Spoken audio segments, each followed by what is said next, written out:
Hello and welcome to this episode of How to Be a Great Player.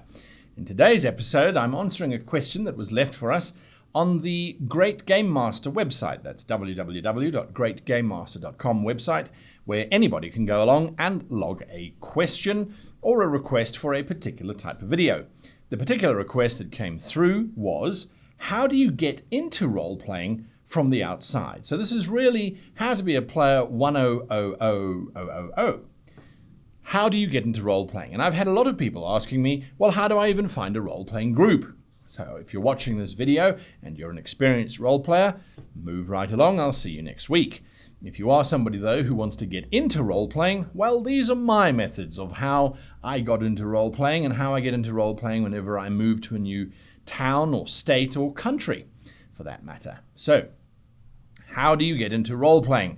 Well, you've obviously heard about it, or you've seen some random videos on the internet, or someone somewhere has invited you to a game, but you don't really know how to get into it. Well, there are videos on this channel on how to roleplay and what is roleplaying about and how to create a character and that kind of thing. But what there isn't a video on, and what this one is on, is how to actually get into it and what you should prepare yourself for and what is expected of you. So quite simply, as a player, what's expected of you is that you're going to run around with a character and you're going to interact with the world as prescribed for you by your GM or narrator or dungeon master or storyteller or director. They have different names, but basically it's some person who sits at the front of the table and she tells you what kind of world you're in. She describes the room you're in, she describes the situation you're in, and then she is expecting input back from you. So you need to say, well, my character tries the door. I try this. Now, the first thing that we need to cover in role-playing is that there is a schism, if you like, between role players, between third person and first person. First person is when you adopt the character. So as the player, you are the dwarf running around in the mines trying to find your way out. As such, all of your pronouns, all of your gender ascriptions, everything along those lines should be along the line of I. You're in first person. I search the corridor. I look through the crack in the door. I turn to my elvish companion and I say, I think we're lost. What do you think? I. Now, if you're going into third person narrative, and a lot of people that I have encountered like third person because it's a little bit safer for them, they don't feel as if they have to act. They say, my dwarf searches the corridor. He looks up and down for some kind of crack in the doorway. Then he turns to the elf and he says, I think we're lost.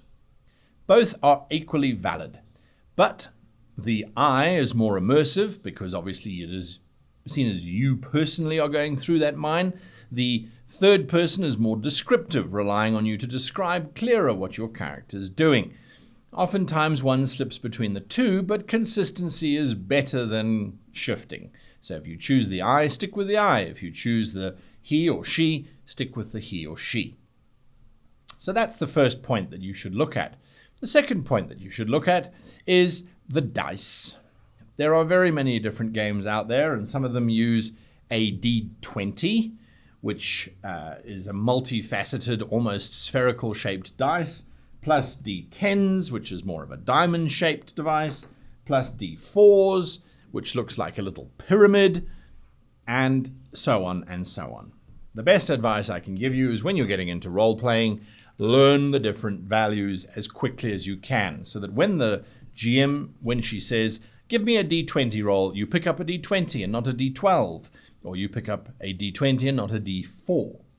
When she says, give me 2d4, it means roll 2d4, 2 dice that are 4-sided. It's a short acronym. So learn your dice. Then and this is something that I did when I was first starting out, your character sheet is this data sheet of values and numbers, and there's things like initiative order or damage or combat modifier or skill percentage. Take different colored highlighters and highlight certain areas. So for character information, your character height, your character eye color, your character weight, your gender, your race, for example, all of that stuff highlight in one color. Then all of your combat-orientated stuff, highlight in a different color, perhaps in red.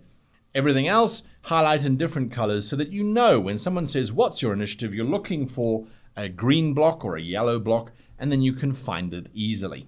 That's my advice on that one.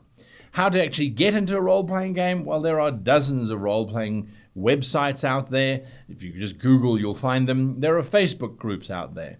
And all of that comes together with the fact that you should be arriving with the intention of having fun. Try not to fight with anybody. Go with the flow for your first couple sessions and always bring snacks to bribe the GM. I guarantee you she'll look upon you favorably if you do so. This was a very short introduction to what you should do as a player.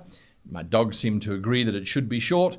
So until next time, hit that like button, hit that subscribe button, and join us on greatgamemaster.com to add more questions on how and what type of videos you want to see in the future. Until then, I wish you the very best of luck if you're going into your first role-playing session. Remember, it's always about having fun and telling a good story. Until next time, happy playing.